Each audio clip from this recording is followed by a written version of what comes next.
nós vivemos fazendo essa piada, entre aspas, é porque nós introjetamos um espírito de inferioridade enquanto povo plural.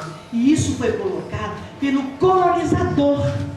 E nós introjetamos isso em nós e começamos a falar de nós mesmos dessa forma. Então, quando eu falo para desconstruir esses equívocos e preencher esses vazios que a historiografia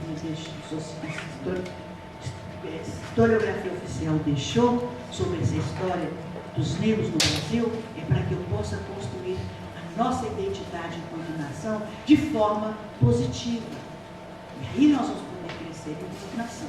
Senão, nós seremos subjugados sempre. E aí nós vamos ter que falar amém e ficar calados quando os Estados Unidos está colocando em toda a sua confederação que os brasileiros não têm condições de tomar conta da Amazônia, que nós não sabemos tomar conta da Amazônia, que é um patrimônio mundial. Portanto, a Amazônia não deve pertencer ao Brasil, mas deve pertencer ao mundo. Isso é uma fala corrente nos Estados Unidos e que está tomando conta do mundo inteiro. Então nós introjetamos isso e aceitamos numa boa e achamos que isso tem que ser. É preciso acordar para essas questões.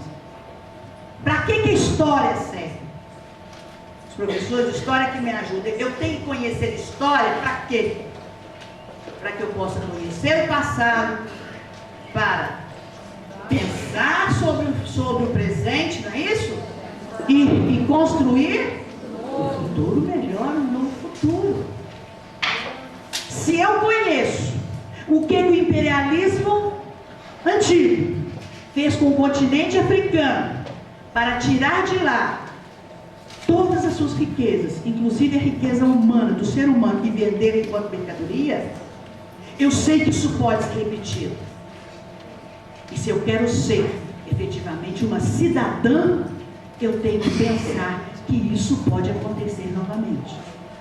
E que isso pode ser feito uma analogia exatamente no que está acontecendo agora, em que os Estados Unidos querem tomar conta da Amazônia, dizendo que é um patrimônio mundial, porque os brasileiros não têm condições de tomar conta da Amazônia.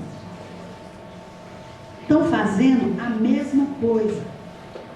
Nós vamos permitir e vamos continuar calados.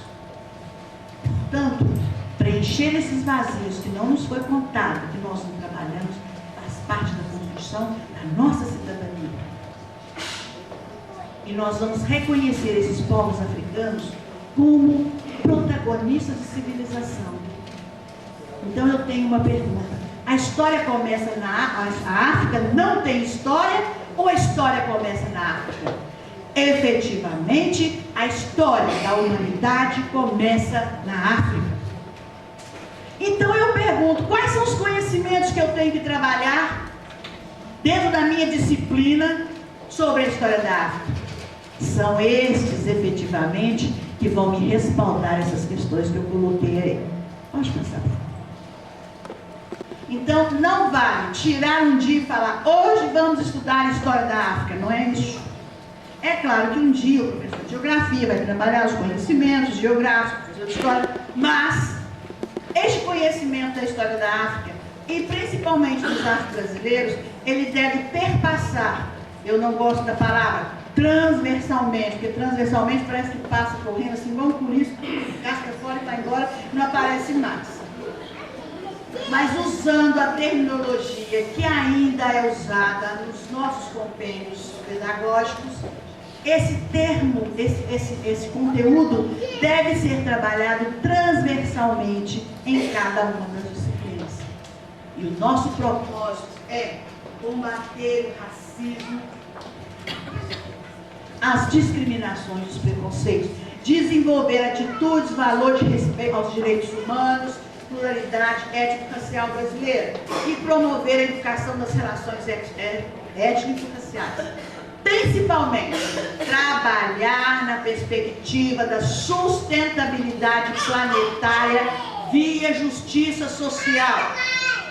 E começa A sustentabilidade planetária começa no meu corpo, em mim mesma, e vai concomitantemente perfazendo todos os lugares por onde eu estou, até chegar no meu bairro, na minha cidade, no meu país e no mundo inteiro. Portanto, as relações de respeito e de tolerância, e eu pessoalmente não gosto muito dessa palavra, que tolerar significa aceitar, hierarquizando, né? Aguentar.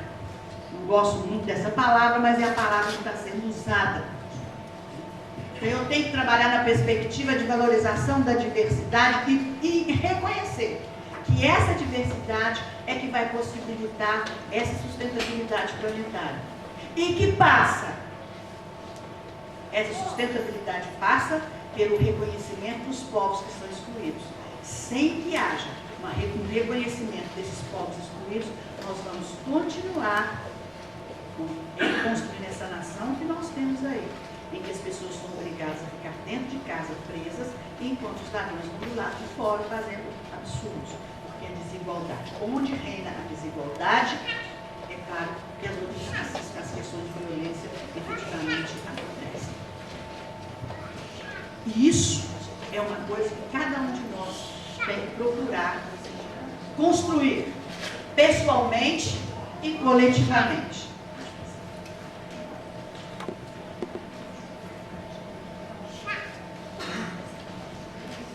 Portanto, que história da África é essa que eu tenho que trabalhar? Primeiro, para começar a estudar a história da África, antes de efetivamente trabalhar os conteúdos sobre essa história, eu tenho que trabalhar o imaginário preconceituoso sobre a África e trabalhar de uma forma reflexiva.